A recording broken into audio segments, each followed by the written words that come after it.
Thank you. All of which are central concerns of the CLT movement. So I want to acknowledge the extraordinary depth and longevity of care, culture and custodianship performed by the Darug people over time and to this day. I also want to acknowledge all of the countries that you're coming from and acknowledge the foundation to all life that's provided by country, and acknowledge elders past and present as the ongoing custodians of country and knowledge and law. So I also extend that respect to any Aboriginal and Torres Strait Islander and other First Nations folks who are with us here today. We see you, we acknowledge you, and we thank you. So I also want to acknowledge the extraordinary guests that we have with us online. We have the Honourable Rose Jackson, who we'll be hearing from, the Minister for Housing, New South Wales. Also be hearing from Tom Chance, who's the CEO of the UK CLT network. But we also have people coming in from Portugal, the US, Germany. I want to acknowledge Eve and Greg from the International Centre for Community Land Trusts.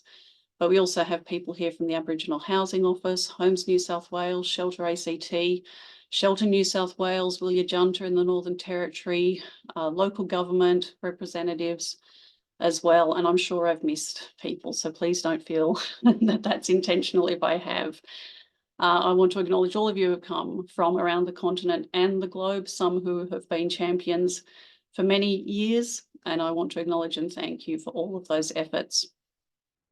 And I particularly want to thank the International Centre for CLTs for all of their support of our effort and the efforts globally to establish and grow CLTs, especially for their efforts during World CLT Day since 2020. And I very much look forward to us having a growing Australian presence each year. So our program today, I'll do a very brief sort of overview of CLTs in the Australian CLT network and also who's here today. We'll then hear from Tom from the UK, who currently at the moment is actually at the European CLT Network's General Assembly. So we've actually got a video of Tom. We'll then hear from the Honourable Rose Jackson. Then we'll have some local CLT stories, a panel discussion, including the Minister very kindly, and then a conversation of how the network can help and next steps. So let's get to it. So who's here today? Excitingly, there's about 100 of us, which is fantastic. And as you can see there, I had to get my data node on with the registration. So you can see most from Australia, but fantastic also to see folks here from the USA, Germany, the UK, and Portugal. We've got folks from every state and territory. Sorry, the Northern Territory should be up there now. This was making slides earlier, but we have got every state and territory online, which is fantastic. We've got community members, we've got existing and fledgling CLTs, peak bodies, and other non-profits and allies from the very local through to the global. So it's an absolutely brilliant community coming together today, which is just fantastic. We've also got local and state government, Aboriginal housing practitioners, policymakers, and allies, which is just fantastic to have. So this was really interesting. How long have we been interested in CLT? So most of us who are online today are relatively new to understanding the sector, so less than 5 years. But you can see some absolute stalwarts in there, including people saying that they've been interested since time immemorial through to forever, or since 1974, darn it. Bring it on. I'm loving the longevity of the commitment and the fact that we have such incredible champions and elders of the sector here. So very quickly, because I know that not everyone who's online may actually understand or have sort of in-depth knowledge of CLT. So this is just a very simple CLT 101 before we get into our keynotes. So they are community-led non-profit organisations holding title to property to deliver permanent affordability and community benefit. So each CLT defines and delivers programs accordingly, usually partnering with mission-aligned organisations to achieve those outcomes. And they'll often refer to themselves as developers who don't go away, or say that anything you can do on land, you can do on a CLT because of that immense diversity and flexibility of programs.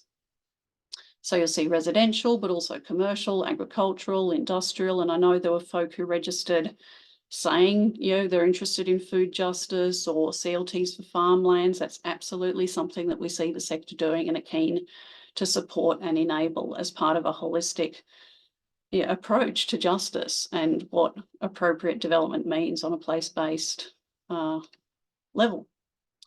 And so the network, which we're here to launch today, excitingly, emerged from this national community of interest and practitioners over several years. So as you can see by the interest that most of you have over the last 5 years, this is something that's becoming known and becoming critically important as we're facing multiple intersecting crises around housing, the climate, ongoing issues of equity and access, and how we live well in these times. So that's enough of an intro from me. I will now introduce Tom before we segue to his video. So Tom is the Chief Executive at the UK Community Land Trust Network, which is a national charity and membership body working to make the community ownership of land and affordable housing commonplace. Prior to this role, Tom worked for 7 years at the Greater London Authority, developing expertise in housing and planning policy and a strong overview of economic, policing, transport, environment and public health policy in London. In that role, he also led on communications and press work, influencing public debate on issues like the impact of investors in the housing market. Tom would have loved to have spoken in person today, but he, as I said, he's in Brussels at the European CLT's General Assembly as part of World CLT Day.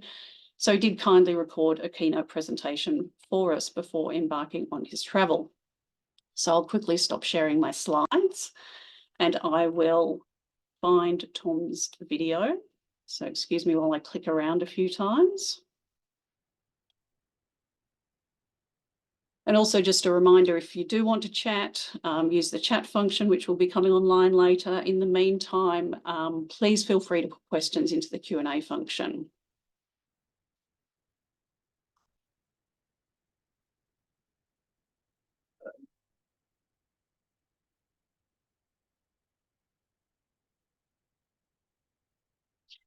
Just need to maximize Tom.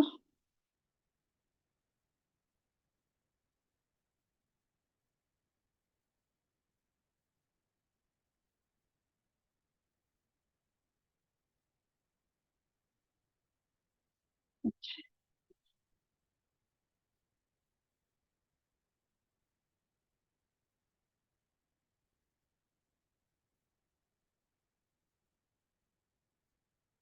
These things are never as simple as they seem.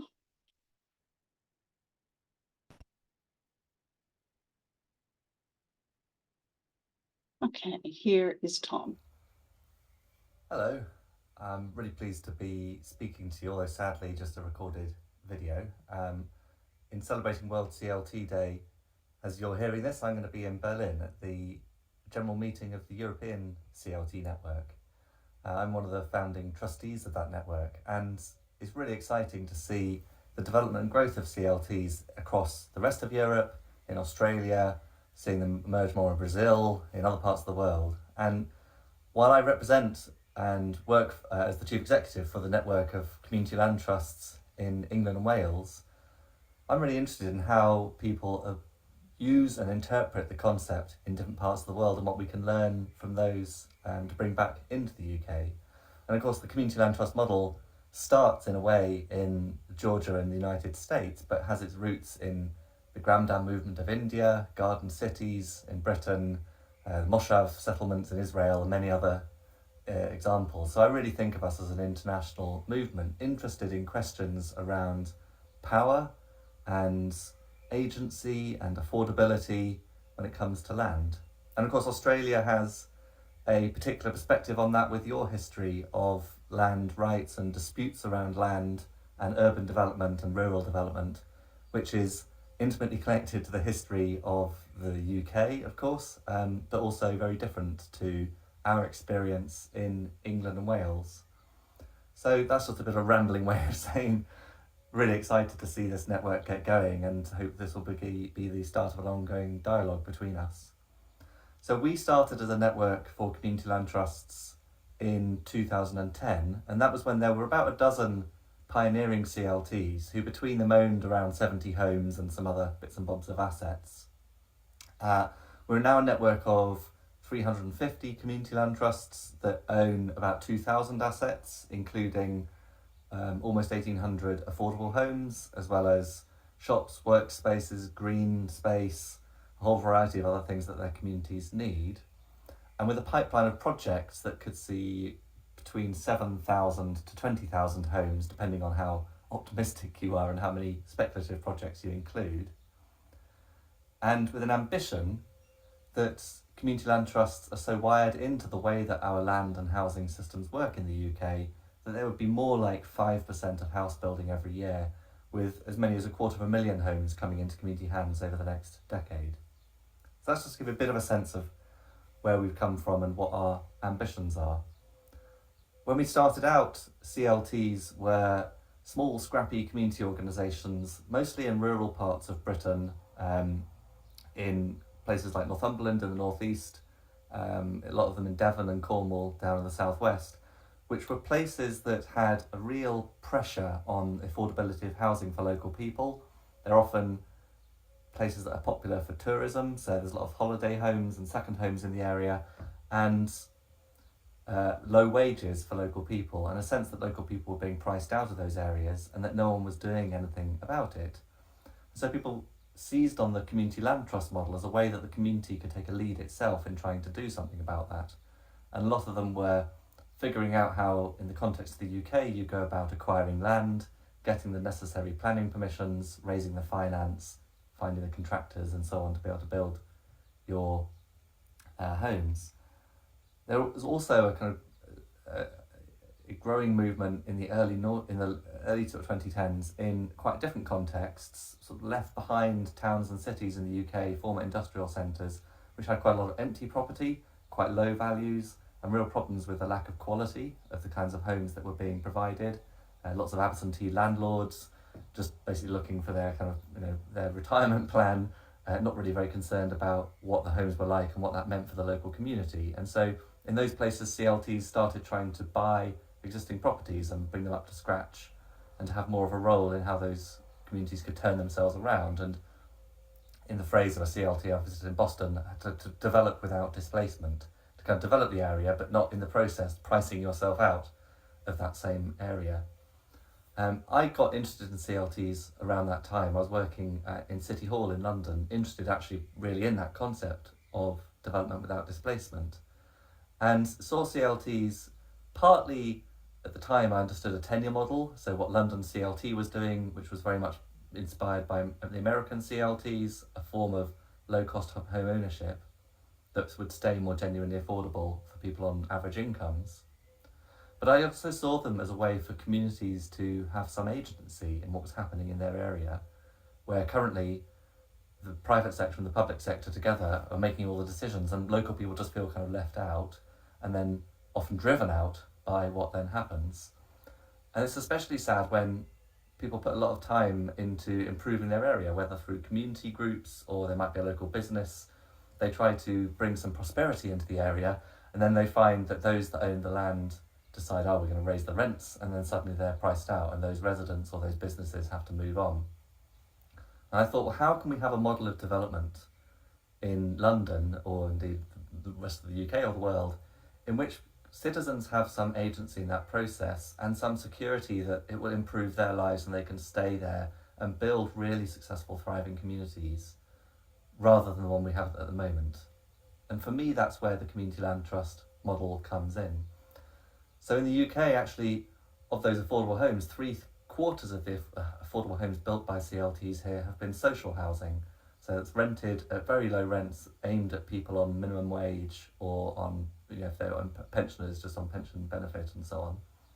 It's not aiming for that kind of missing middle that American CLTs have tended to specialise in. We've just got a different context here. And when CLTs set out to look at the housing challenges in their area, they're often most focused on those people in greatest need.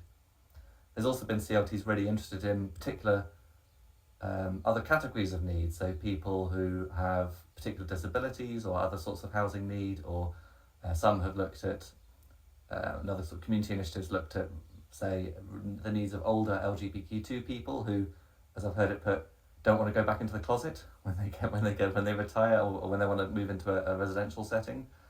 And a lot of interest as well around issues of racial equity and racial injustice in the UK land and housing systems, and how people who have traditionally been excluded from that can get access to land and access to housing and have more power and agency in the whole process.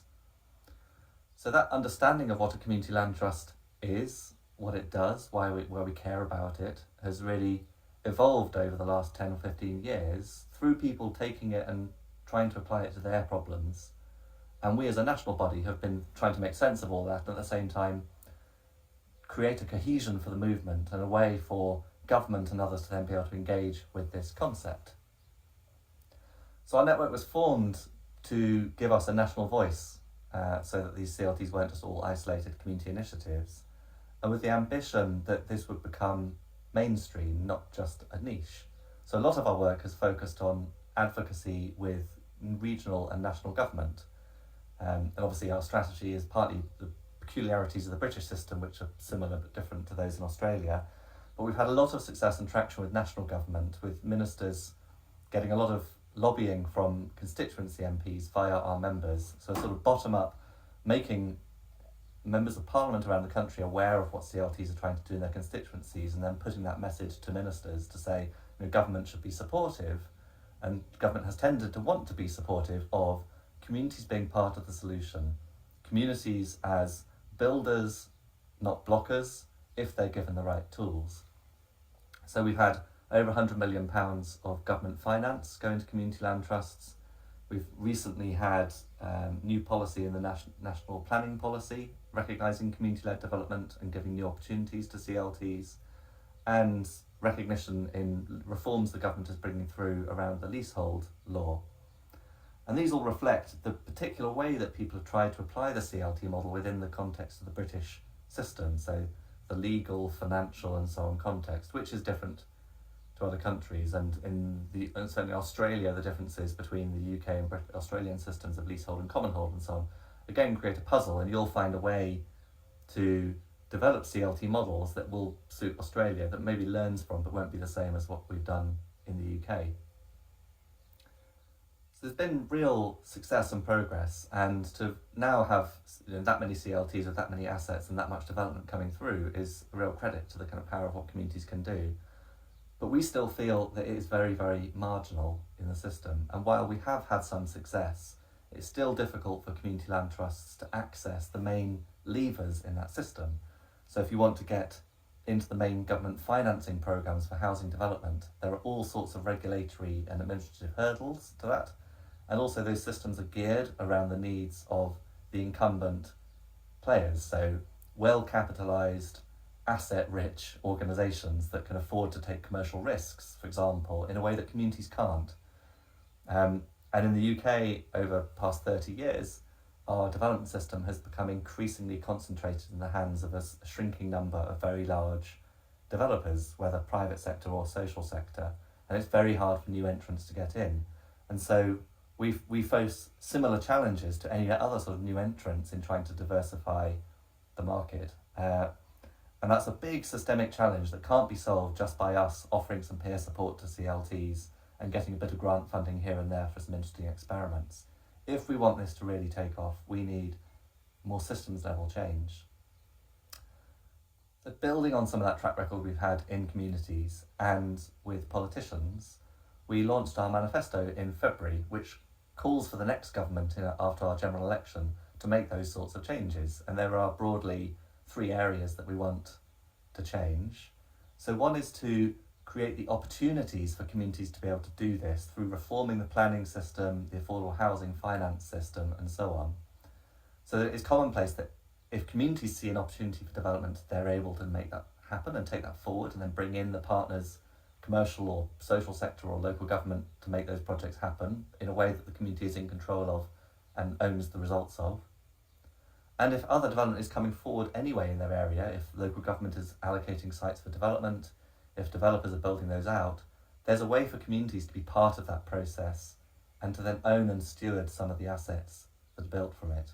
And we've seen this in the UK with examples like a 500 home scheme on the edge of a village in Cambridgeshire, which was brought forward by the local authority. It's being built by a mainstream developer, but the Community Land Trust is going to own 60 of the affordable homes, as well as all of the open space and community facilities.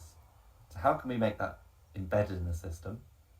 The second area is, how do we create the capability within our movement to be able to help communities do things? And for a long time, we pursued a model which really put the onus on communities to find the expertise, raise the finance, bring on board and manage the contractors and so on, to sort of be amateur developers themselves.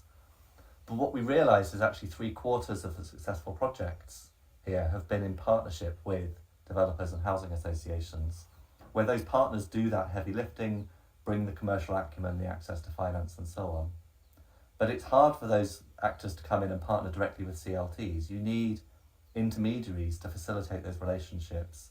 Those intermediaries need a business model. And so we've done a lot of work in trying to create the capability within the system to matchmake communities and the developers, local authorities and so on, and being able to do that at scale rather than it being the odd example here or there. Those are the sort of two main pillars to really make this a key part of the UK system. The third area we're very interested in is wider uses of land, which is really emerged from CLTs, and we've never really given enough attention. But we have, for example, near me, a community land trust whose purpose is just to acquire countryside to try to steward it to be more climate resilient, more biodiverse, and to give local people more of a stake in how that happens. So it's not sort of rewilding from outside as happens in some parts of the UK, but actually that community, that community having, again, agency and ownership in how we tackle the climate challenge in the countryside, and ensure that there's still a livelihood for people through farming and forestry and so on. Equally, things like community energy, CLTs own district heating systems, they own workspace, they're involved with economic regeneration. How can we broaden the ambition of CLTs and their ability to tackle all these things? So I hope that gives you just a bit of a flavour of what we have been doing here. As I said, we're part of the new European network. We're connected to the International Centre for CLTs and try to maintain relationships with CLT movements elsewhere as well. And I'll just be really excited to see what happens in Australia, having been in touch over the years on and off with some of those people trying to pioneer the model. Wish you all the best, and maybe in future I'd love to hear a presentation in 10 years' time from you about what great progress you've had in Australia. All the best.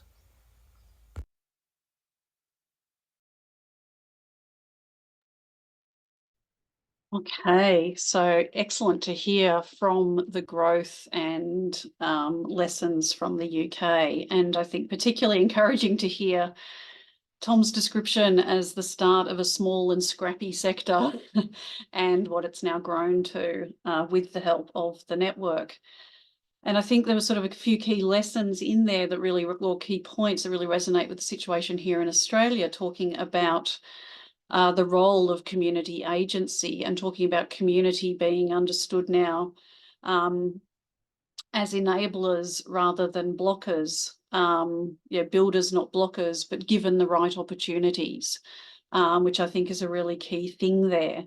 And having that control over development and those sort of structural interventions, such as the CLTs, becoming stewards of properties in mainstream developments that are coming online. So thinking about the role of the planning system and government in enabling CLTs to become established. So I think there's a lot there that resonates for the Australian context in terms of how we build capacity within the sector, the role of government and the role of an allied development industry that's geared more towards community outcomes.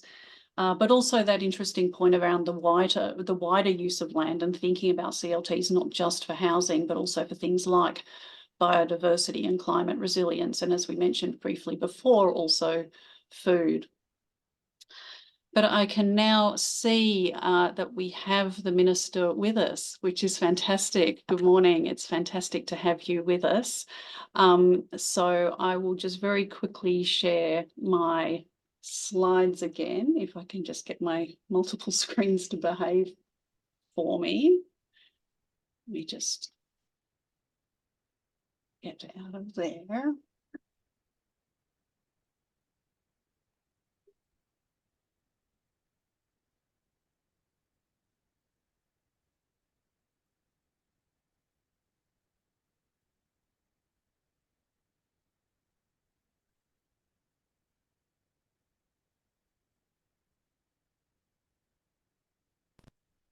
Hey, so introducing our minister. So Rose Jackson, the Honourable Rose Jackson, is a Labor member of the New South Wales Legislative Council, a Minister for Mental Health, Housing, Homelessness, Youth, Water and the North Coast. So clearly plenty of spare time with those portfolios. Rose was elected to the Legislative Council in May 2019 and has been fighting for real action on climate change and tackling homelessness and housing affordability. Rose has also led a variety of roles within the Labor and Union movement, including Assistant Secretary of New South Wales Labor and as an official for United Voice. And Rose lives with her family in Rockdale and is passionate about making our society fairer for everyone. So I will stop my share again and hand over to you, Minister. And again, thank you so much. It's great to see you here. Oh, look, pleasure to be here. Thanks so much, Louise. And thank you to everyone at the Community Land Trust Network for not only the invite to say a few words today, but also for the incredibly important and creative work you're doing, trying to build new models of ownership and development as part of the suite of reforms that we need to do to confront the housing crisis. Also like to thank the Housing Matters Action Group for hosting this event.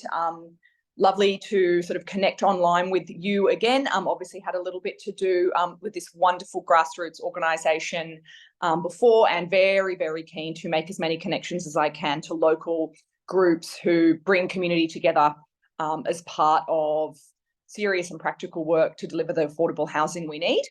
And also just want to acknowledge the traditional owners of the land. For me, I'm coming in from the land of the Bidjigal people and pay respects to elders past and present, and obviously extend that to the owners of all of the lands on which people are jumping in on today. Look, really, I just wanted to come and lend my voice, my support and my effort to the work that you are all doing. We have had it's been slow going, I think, in terms of the engagement from the New South Wales government with the work of community lands trust, co-ops and other kind of grassroots local community ownership and development models. But I want to indicate that we're really keen to pick up the pace. And that's coming from a number of different perspectives. Obviously, overriding principle from our point of view, and I'm sure from your point of view too, is we just don't have enough models of affordable and stable housing in New South Wales. I mean, that's an Australia-wide problem, but obviously I'm coming from New South Wales. We just don't have enough. And we are seeing far too many people who are suffering because the business as usual approach to how we provide housing in the private housing market is failing. And that failure is represented in our increasing number of people experiencing homelessness, people experiencing homelessness for the first time, our social housing waiting lists, our priority social housing waiting lists, the number of people experiencing housing stress in the private rental market. So we know that there are so many indicators of the way that the traditional business as usual private housing market is failing people. And what we want to do as government is really explore and lean into different models of challenging that.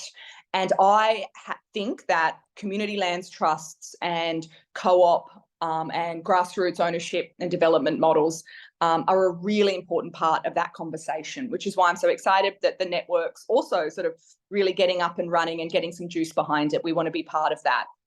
We've had a bit of engagement in Parliament with our parliamentary colleagues, and, you know, there is increasingly many of my colleagues are saying this is something that we need to do more on, and that's always really good. And I definitely encourage you I think we all acknowledge that there's a bit of a knowledge gap here. Not everyone understands the full potential of the work that you're doing. And one of the things I'd really encourage you to do, wherever you're located, is connecting with your local member of parliament and start talking to them about what we mean by community lands trusts, about what we mean by cooperative ownership models. I think there's a lot of interest when people understand, but I have to say that knowledge gap is something that I've noticed across my parliamentary colleagues. And obviously without people understanding the full potential, we're going to struggle to get the kind of framework that we need. But the good news is when people do understand, when we do have that conversation, people are really excited. So that's one thing I definitely think we need to do straight off the bat. The other thing that really excites me is that to the extent that there are barriers and, again, acknowledging that, one that I just have been a little bit engaged with is in relation to some of the way that our ATO and other sort of national tax frameworks inhibit the creation of community lands trusts through some of their kind of, I guess I would call them archaic or misunderstanding about the model. When I've raised those barriers, there has been genuine interest from, in that instance, my federal colleagues to try and do something about it. So I feel as though that momentum around actually doing what we need to do to make this work is really there. And I suppose that's something that I'm happy to play a role in. We've organised just a little bit of a workshop through our new agency, Homes New South Wales, with representatives of community lands trusts in New South Wales as well. We did that in April this year. And look, that was just the start of a conversation. I hope that people who were engaged in that saw that as our effort through our new agency to sit down with you and have that workshop and have that conversation. And I'm happy for you to escalate to me if you don't feel as though the follow-up from that is, kind of what you were looking for, because my expectation is, look, we've got to build more social housing, we've got to build more affordable housing. That's fine. We'll obviously be making the case to do that work. But the gap between people who are not necessarily eligible or interested in those forms of housing and the private housing market is a profound gap and a growing gap. And I don't want that to become the missing middle. I don't want there to be this missing middle where we've got some people for whom a public housing outcome is a good outcome and some people who can meet their housing needs in the private market. But a growing number of people for whom neither of those solutions really meet their needs. And things like community lands trusts, where people are able to bring, a little bit of equity, a little bit of assets. But obviously the private housing market is far beyond what they're able to contribute. Also, perhaps they like and are interested in the community and the communal and the cooperative elements of that, which is also a fantastic thing that should be encouraged. So that gap is really important to me that we don't forget it. And so that's why having Homes New South Wales as a coordinating agency to be in that conversation, I think, is really important.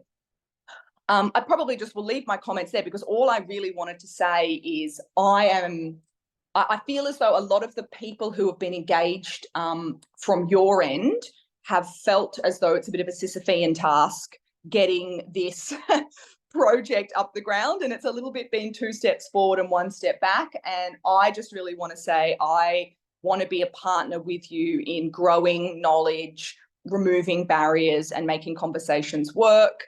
Homes New South Wales is a key agency for that.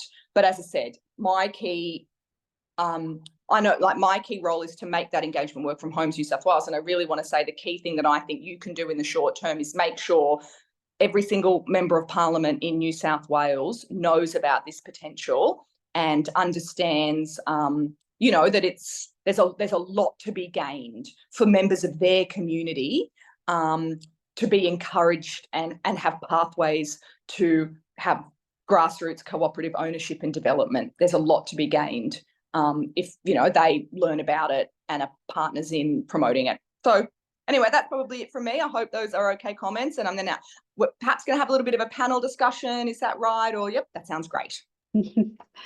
Thank you so much, Minister. That's just brilliant. And it's so, you can see comments coming in, saying how fantastic it is to see such a passionate and engaged minister who wants to be a partner, as you're saying. And absolutely, the workshop that we had was incredibly productive and a really encouraging start to the conversation. And likewise, when we then met federally to start thinking about, well, do we need a national definition? How do we create an enabling policy framework that creates a purpose-built, ongoing, permanently affordable space, as you say, that speaks to that gap, so that we just don't see that chasm that we're seeing appear get worse. So it's an absolute joy to hear you speaking with such commitment, and really thanking you for the steps that you've made so far to facilitate those conversations and keep that momentum going. So we're going to have 2 quick videos of local CLTs, and then we will be going into a panel. So if you can stay with us for a little while, that would be brilliant. Okay, so firstly, we're going to hear about the Blue Mountains Community Land Trust. So I'm just going to quickly throw to Genevieve to introduce this video before I press go on it. So over to you, Genevieve. Oh, hi everyone, and thanks so much, Rose. That was great. Look, we started in 2020 we kind of just cracked the shits, essentially, as a community, and we just saw so many people experiencing single mums, older men, older women, really important people in part of our community, just absolutely pushed to the limits. And we just couldn't see the system being able to respond in the way that we needed it to. And I'd learned about CLTs down when I was working with the Waterloo community from Louise. And so we just kind of went, why not? And so this video is about a community gathering that we had in 2022, and it was to launch a documentary about by Sue Wildman about the experience of housing precarity in our community. And we in that meeting held a visioning session around what we wanted as a community. So this video is about that. Trish Doyle, our local member, was there, and we've been in conversation with her. But you're so right that the literacy is one of the biggest barriers that we face. And there's a kind of, oh, you're doing housing development, you must be, for profit or interested in, your own interests or something. And we really have had to do a lot of work of getting around, I think, the general mentality to do with housing, which is, oh, you must be in it for profit, or you're just trying to, get something out of the system for yourself or whatever. And really the strength and density of the community organisations in our community has been really, really instrumental and important. So DV West, the domestic violence organisation, Thrive, Belong, Wallenmurra Artists and Friends, which is an artist collective, have been really instrumental in that. And we've held protests since this community meeting. And we are making progress, but it's slow going. So the support at a structural level from government is critical. And really that advocacy about education and really creating understanding, and also trying to work to help us bridge those barriers are really important, because we can see the change. We all know what we really need and want, and we can see the opportunities for it. There's young people, there's old people, there's lots of people from across our communities passionate about doing that change. So it's critical that we have that grassroots action and also the structural support at a senior government level. So thanks, Rose, for your support on that front. Thanks so much, Genevieve. And can I just check that everything's still coming through okay from my end? Because I just had a very strange Wi-Fi glitch. So am I still with everyone? Excellent. That was just a little bit hair raising for a moment there. So I will start that video about the workshop in the mountains. So just bear with me for one moment.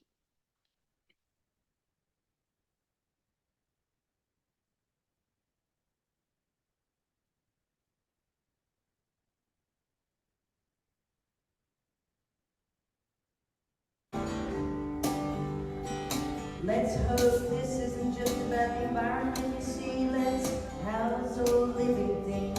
It's important to me. Everyone needs to be safe, have shelter and love. It's time for a change.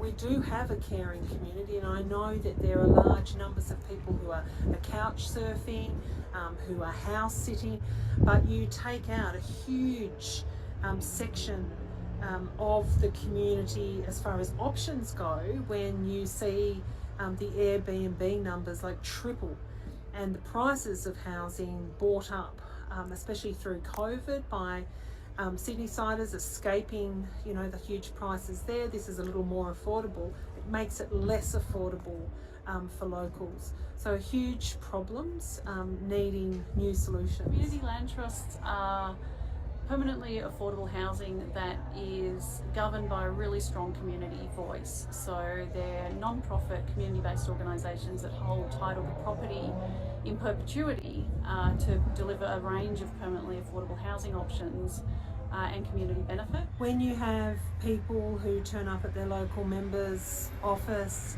and they've been sleeping in their car for weeks on end, it's hugely problematic. That energy and that sort of ethical approach would do well to jump on board, combine our efforts and really pursue a land trust, a community land trust model. We have to start thinking outside the square and looking at other opportunities. It's time to celebrate and have some fun. Let's hope this is just a start of new things to come.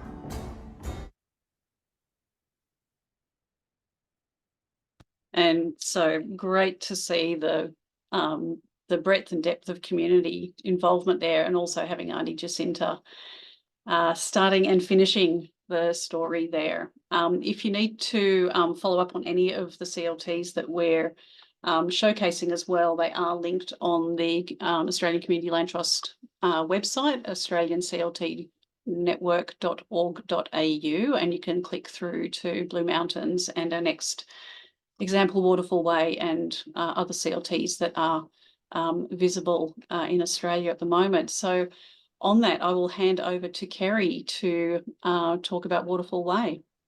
Thank you, Louise, and hi everybody. Hi Minister, great to see you again, and thanks very much for the big shout out.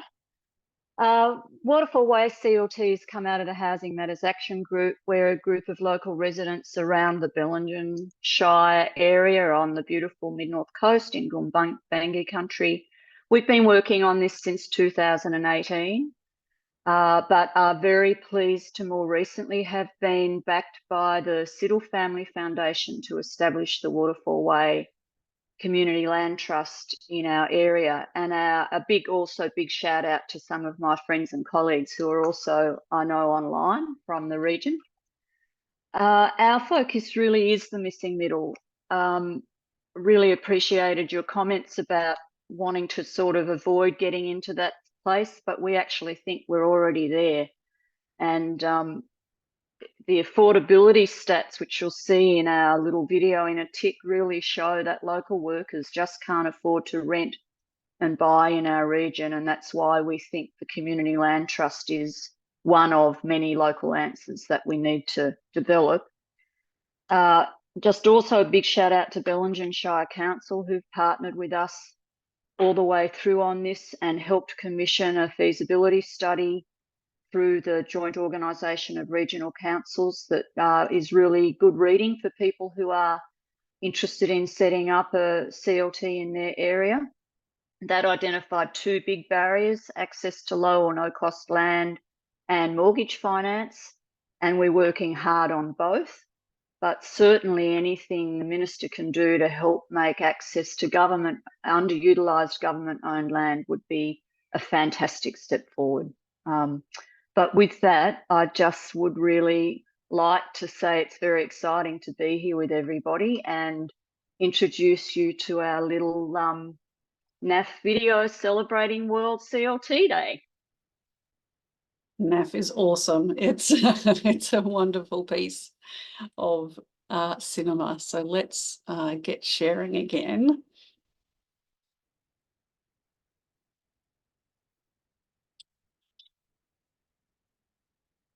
I'm Kerry.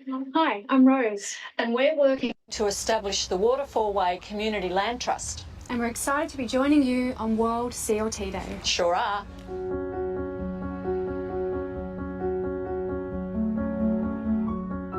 We're based in the Bellingen Shire and surrounding areas, which is 13,000 people, around 1,600 square kilometres, and it's the land that the Gumbaynggirr people have nurtured and cared for since time immemorial. Housing has just become so unaffordable here for locals. People on local incomes just can no longer afford to live here.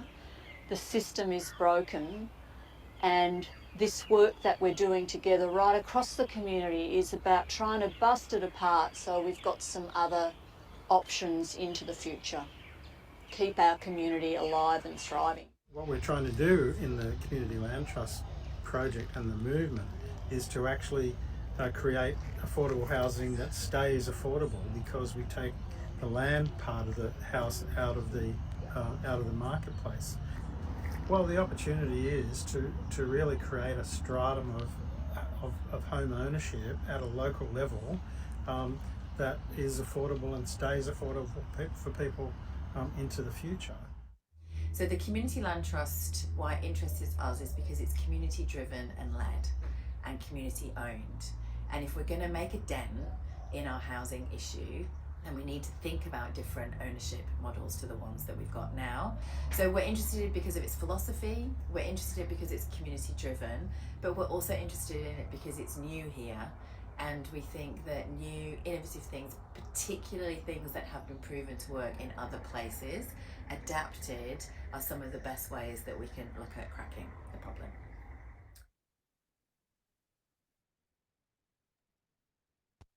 I feel like we should have a round of applause after each of these. That is just brilliant to see efforts on the ground.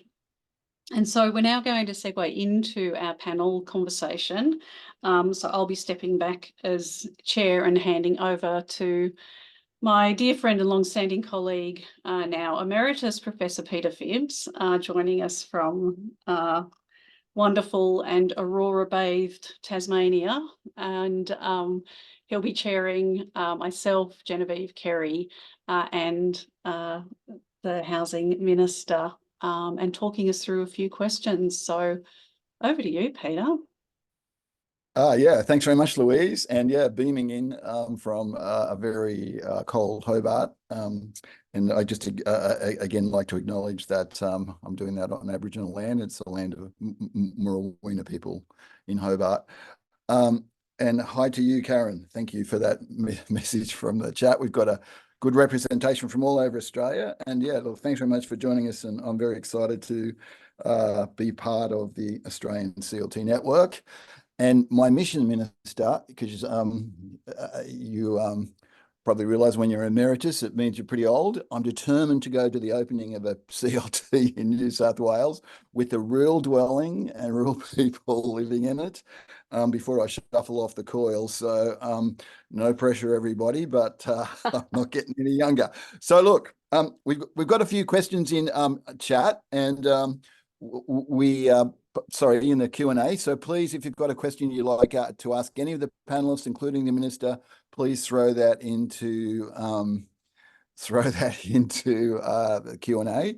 But I've got one that came up through the chat, Kerry, that I'd like to ask you, and that was about the banking and financial services sector. Okay, because like we know that banks aren't great at dealing with difference, in the home mortgage market. What's going on in that space for Waterfall Way CLT, and what sort of information could you give maybe other fledgling CLTs in that space? Thanks, Peter. Well, we're pretty excited to be working with a local mutual bank.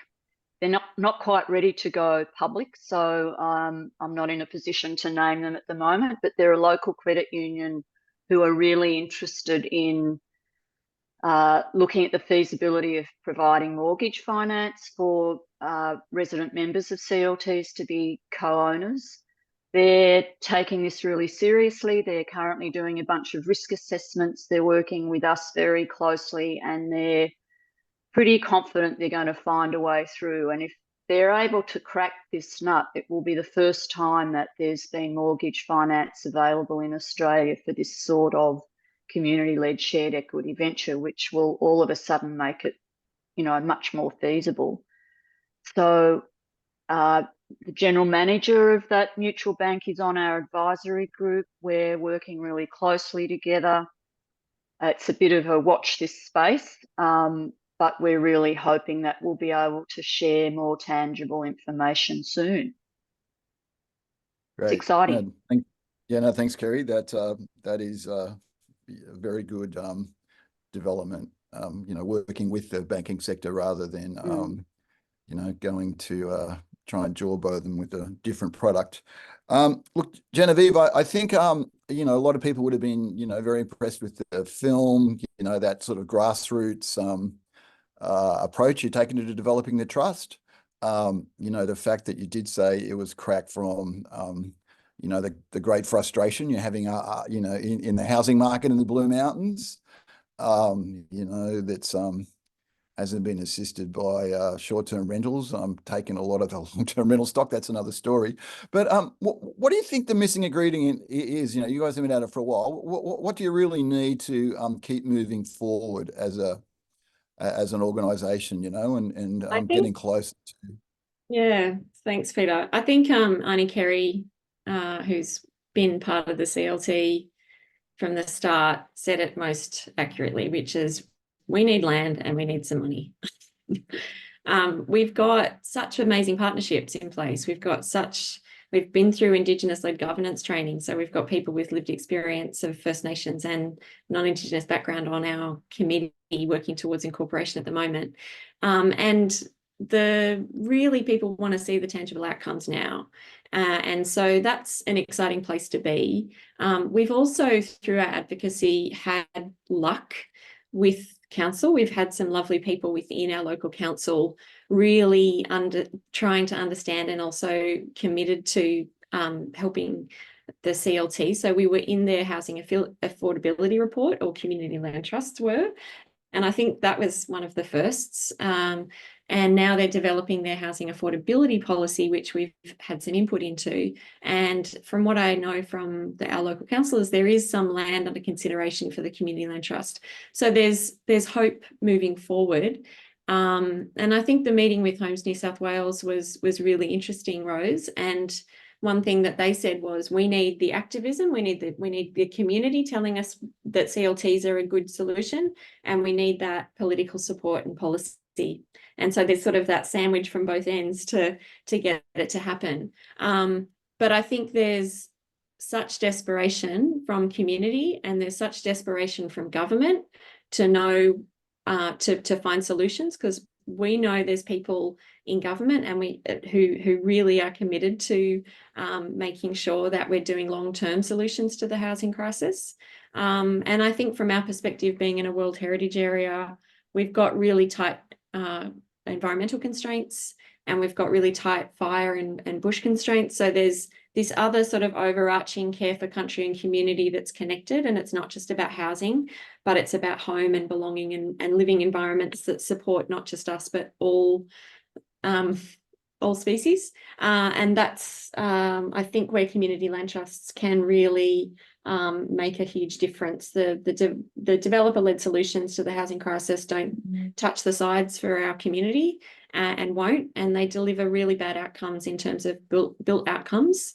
And we want to see better. We want to see renters be able to have life cycle costs considered into their housing, so they're not having a massive housing and electricity and heating bills. So it's an exciting time, but we can see the movement and momentum, which we're really, really happy about at the moment. Okay, no, thanks a lot, Genevieve. And maybe if I jump to you, the Minister, I realise obviously resources are scarce. There's a lot of things that the government's trying to get to, but do you think there's an opportunity for looking maybe in conjunction with local councils at trying to utilise maybe some underutilised land or some government land? I mean, there was that state government audit of government land that, you know, I think's going to be released soon. Is there any hope that CLTs might be able to, you know, at least partner in some of those resources? Yeah, I mean, I think one of the exciting opportunities of this conversation is, yes, you know, resources are scarce. And so solutions that require a lot of money, cash from government are challenging. I mean, I'm dealing with that over in the public housing space. As I mentioned, you know, there's no getting around the fact that we do need more public housing and that government has to stump up for that. But what is useful about the CLT conversation is, well, you know, land is a different proposition. Land isn't just, you know, a sort of big line item in the budget. That's an asset that government does own that has value, but we are able to utilise that a little bit differently. And I think that's why I am quite excited, because we have done the land audit, as you mentioned. Now, first call for that land is the work that we need to do to get public housing moving, but there is there's a range of sort of pieces of land that don't really meet that need and you know aren't going to be suitable for that, but we do want to think about what we can do to have housing delivered on that land, not in the form of public housing by us. And so, you know, one way that we might do that is with our, you know, established community housing provider partners. That's fine. You know, they have a role to play, but I'm really excited about creating a space for community land trusts as part of that as well. And so that's part of that, you know, initial conversation that I've indicated. You know, I really agree. Obviously for us, we are looking for communities where there is some organisation and local support, you know, behind that. You know, we're looking for that low-hanging fruit to get started, of course. I think everyone can understand, you know, part of like delivering on Peter's vision of getting one of these really up and running in New South Wales in the next little while, you know, finding areas where we're pushing on an open door to get it started. So, you know, that is obviously something that we're looking for. But the other thing I should say is the organisations that have partnered with their local council. Again, this is a really important thing that, you know, if we can bring that to the table so that we're not trying to sort of bring a local government, you know, who's quite ignorant, who's not engaged, who may have some of those kind of misconceptions about, you know, what we're talking about. You know, we're trying to bring them up from square one. If you know, groups like we've, you know, seen, you know, with the Bellin Waterfall Way and the Blue Mountains have already done that work with local government, then it's so much easier for state government to go in and say, okay, great. So, you know, we're all sort of on the same page here. And I do think, as I said, land is something we have, and it is something that we're willing to bring to the table, you know, in those circumstances where the community wants it, the local council wants it, and, you know, everyone can kind of have that moment of coming together. Okay, excellent. Excellent. No, thanks very much. Yeah, that's, I'm sure, you know, people on the call are going to find that very encouraging. Now, Louise, I've got one that it's sort of come through the chat, and it's about a group that have got a sort of industrial food venture, and they're just you know, they're sort of that involves a large you know, project that's got a number of kitchens and you know, providing food into the community. And I think the call from them was like, don't forget you know, things that are a bit different in the CLT. Is that something that you know, a CLT might get engaged with? Oh yeah, I mean, and food is my my passion in so many ways. It's actually how I came into CLTs, was through urban food production and food justice. And when you look internationally, there are many CLTs that are involved in various, I guess, components of the food system, right from looking at how to underlie farmland through to providing community gardens, food shelves, community kitchens. So absolutely. And also a big component, it'd be awesome to have Tom here actually for this, because a big component in the UK have been CLTs in rural towns that have intervened to stop their local shops from closing, and have actually taken ownership of the local shops so that people can continue to get access to good food. And then also on the back of that, things have then spawned like local curing businesses for curing local meats. And so looking at all of how you can support an appropriate local food system that's speaking to the livelihood of the farmers, the livelihood of, you know, the folks doing the value add and the manufacturing in the middle, through to making sure the shop is selling stuff that is appropriate for community as well. So there's definitely a role for CLTs to play, and also in Scotland we've seen a lot of that as well, with also bringing in renewable energy and ownership of, you know, really holistic development models where it's food, it's energy, it's housing, it's the shops, it's thinking about livelihoods, it's thinking about place and the well-being of people and place. So short answer, absolutely. No, thanks. Yeah, like, and thanks for that. Question from, it's called the Food Connect Shed. It's in Brisbane. It's got community ownership of a food shed owned by 529 people, 84% women. So, the Food Connect Shed, you might like to put, if you've got a website or Facebook page or something, you might like to chuck that into chat. I'm sure people will be interested. Okay, look, we could probably ask questions about CLTs all day, but we've run out of time. So thanks very much for the panelists. Really appreciate your answers, and back over to you, Louise. Thanks, Peter. And we have got a record of the questions as well, so we will be able to keep that conversation going through the website and post some thoughts there as well, because there's questions coming up that, you know, are ongoing issues for conversation in the sector. So what I'll now briefly do before we wrap up is talk through the role of the network and responses to what you all said you wanted to see from the network and your interest when you registered. And Minister, if you do need to go, I completely understand. Of course, it would be lovely to have you through to the end, but I do understand it's a weekend and you're phenomenally busy. So if you do need to go, thank you so much. And we'll definitely be following up. It's been brilliant having you here, but if you can stay around, also fantastic. So I will share my slides again. I just need to get myself back into said slides.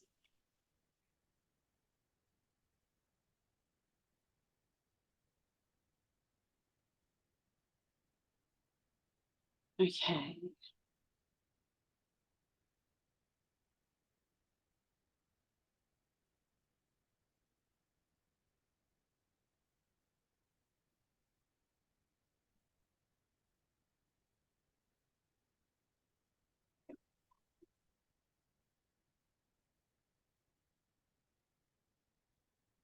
Okay, can I just check that those have come up?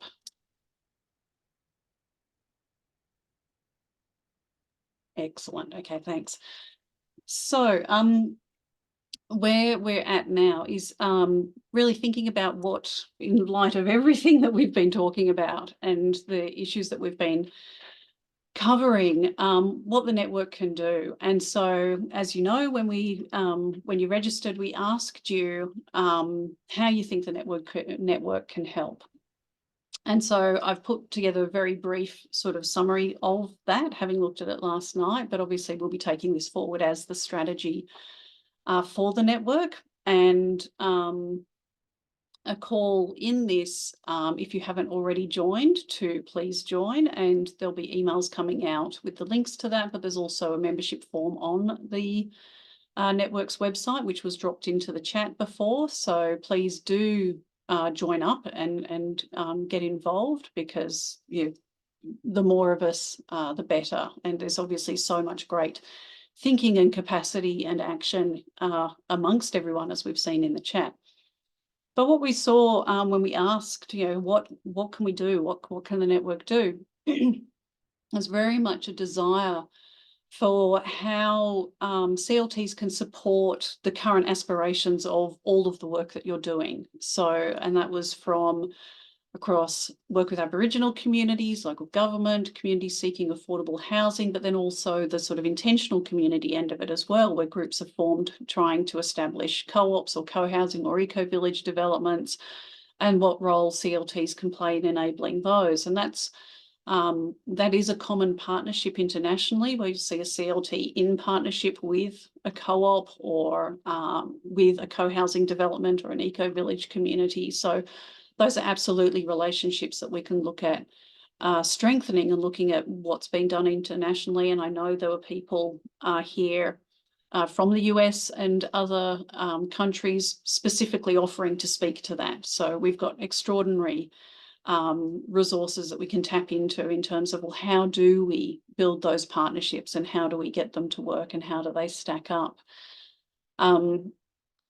We also, on that basis, heard a desire just for simple information sharing, people saying, I need to learn more, but also wanting examples of best practice and feasibility studies. So how do these stack up? What's worked well? What have been the challenges? And again, because of the extraordinary generosity of our international colleagues, there is an immense resource network that we can tap into. If you haven't already checked out the International Centre for CLTs, please do. Phenomenal resource and extremely generous community of practitioners with decades of experience in different models, but obviously we can perform a bit of a filtering role in that space to help think through all what works, and particularly with regard to the ways that we have to think about things in Australia given our circumstances. So that taps into the next one, which was offers of international support, which deep thanks to everyone who has put forward that offer. It is just extraordinary and wonderful. And also people wanting to just collaborate with each other and cross sectors as well. So wanting to look at, well, how do we work with community housing providers, or how do we work with local government, or how can local and state government work together, which is fantastic to see, because as we heard early from Tom, those collaborations have been absolutely pivotal in helping the sector get to scale and stopping people having to reinvent the wheel. So there's such a key need here to be tapping into the capacity of everyone's individual strengths or collective strengths in order to get things up and running. So we're very keen to help play that part and facilitate that collaboration, and also invite all of you to join with that. And wonderfully, massive love and shout out to the people who registered saying that they want to get involved in the committee and in subcommittees. We absolutely welcome that. So as I said, the membership form is available online. Please do join. And the more of us that can be thinking and planning and strategizing, the better. So I will quickly stop my share at that point and just see what's come in the chat, because if there's anything that this makes you think in terms of what you'd like from the network, how you'd like to get involved, now's your time to sort of jump in as well, and we can take that forward as a part of our strategizing too. So I'll just stop those slides for a sec so that I can see the chat. And Peter or Genevieve, if any of you have seen things come in as well. Thanks, Louise. I haven't just checked the Q&A recently, but I just want to say thanks for that. And I really feel like the Community Land Trust Network was founded just with the idea of us needing to really share resources and share expertise and experiences. And, even just knowing Kerry, who's working at the Bellingen CLT, has been a great help to us. And we've done things very differently, and we're really operating in different contexts. But the space is really about us coming together collaboratively to build each other up. And it's not, we're all volunteers, and we're all, working really hard to change the system. And so the more kind of energy and sharing that we can do within the network, I think it's a really exciting platform And, you know, having people who like Peter and Vivian Milligan and Louise who are doing the work at a government level is a really fantastic resource too, because we've got to work on the systemic change at that level as well. So it's a exciting and I think really powerful network if we work together. More strength collectively, I say. I think that's a really great lead into a big promo for the community of practice, Louise. It is. I was just thinking that as well. And also, if you haven't seen on the website, the inaugural committee is basically the folk that you can see on screen, as well as a few who are lurking in various places. So there's myself as the inaugural chair. I'm based at Western Sydney Uni. But there's also Kerry, our secretary, Genevieve, our treasurer, Peter, Michael McGilligan, who's been active in the chat, and also Vivian Milligan.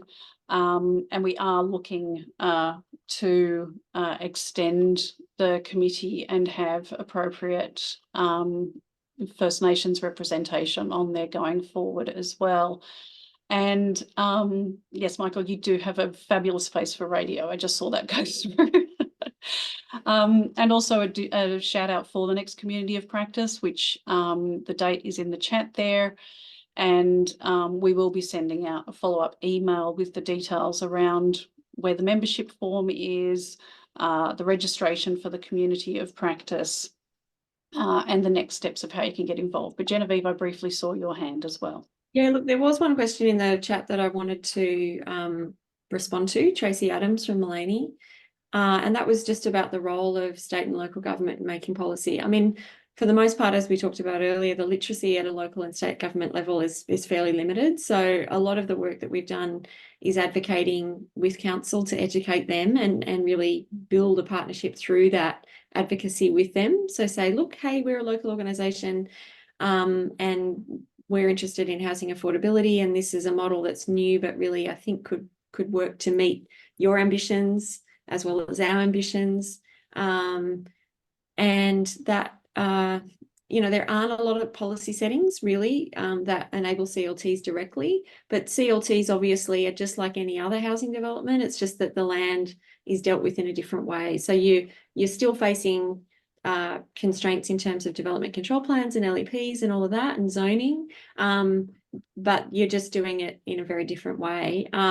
In terms of what we've been able to do, our council were interested in doing a house affordability report, and so we had impact into that, and that's where we're now 2 years down the line. It takes a long time, that you got to be kind of patient. We've got the potential for us being included in their housing affordability policy, which we're really excited about.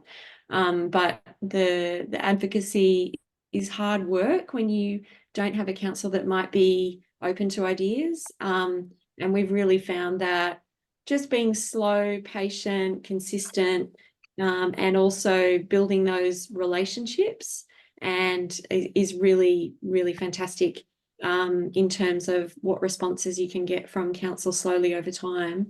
But also alongside that, I would say local organisations who are aligned and interested in housing affordability or housing or the impact of development, you know, how we can do that differently, really can be really powerful partners. So the density of organisations that are saying, yes, the CLT is a great option, gives you a little bit more power in sort of negotiating with council. But I have to warn you, it's just a little bit of a slow process if they're not already across it, which is why the national network is really important in making us a contact point that can provide councils information sort of outside of the local political landscape, so we can really give impartial advice to councils around that. And there's planning and different expertise within planning and policy expertise within our organisation to really help on that front. So I hope that answers the question, Tracy. Yeah, and look, that's brilliant points, Genevieve. And I think that critical role of the network as not personally invested and not seen, and the point that you were making also to the minister earlier about the work that Blue Mountain CLT have had to do to not be perceived as made up of people in it with vested interests in those sorts of ways that are often read into developments where, oh, you must be for profit, you must be trying to get something out of this for yourself. And I think the fact that we've got multiple levels of government now who actually understand that is extraordinary. We've got multiple local councils.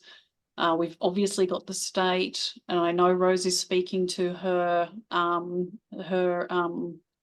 I was going to say compatriots, but her fellow housing ministers across the states and territories to drive this as a national conversation. So I don't want people to be thinking that this is just a New South Wales conversation. It's categorically not. And the reason that we've been able to have conversations at the federal level is because of the agitation of the minister amongst the housing ministers collectively and the collective thinking that's going on. So I think it's an extraordinary opportunity to be pushing the understanding that this is about a purpose-built sector and it's a non-profit sector in perpetuity. We're not going away. We're not in it for our own big bucks.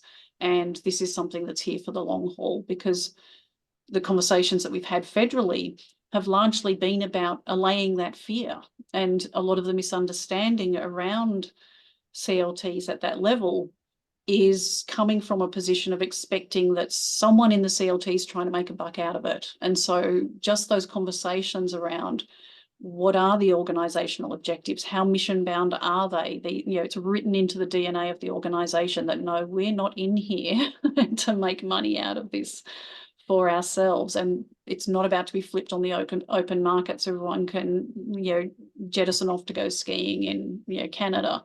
It's here and it's locked in, and I think the more that we can be building awareness around that perpetuity and that absolutely community-based mission, the better. And they get it. The extent of nodding heads has just been extraordinary. So, but Kerry, you've got your hand up too. Thanks, Louise. Knowing that we're getting close to the end, I just think we'd be really remiss without acknowledging and thanking you for your decades worth of leadership and work in this space. You've maintained the vision for a long time, and there might have been a drought over some years. But I think we all think that the time is now, and this is a fantastic event, and we now have our own network. And just taking a moment to thank you and Peter, Grace, who's online, and the people who paved the way and have stayed the course, I think is really important before we wind up. So just huge thanks from all of us.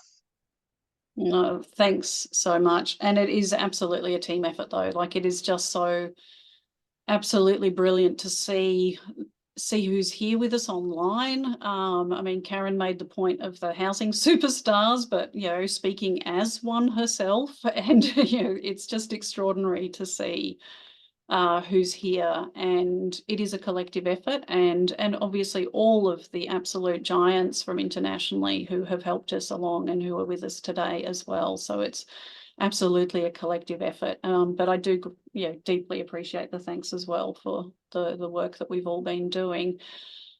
So my very last slide, which I probably don't need to share because I've actually said it all and it's all come up in the chat, but was just saying to look out in your email inboxes for the next steps and for the follow-up and for the recording link, because we have been recording. The community of practice is 17th of June, as you would have seen, from 12:30. You'll be sent the registration links for that, but also do bookmark our website because things will be announced there. And please do download that membership form and give it a whole bunch of love, and because strength in numbers, and we would love to have as many of you as possible here with us, given that there's been hundreds of people on this journey with us so far.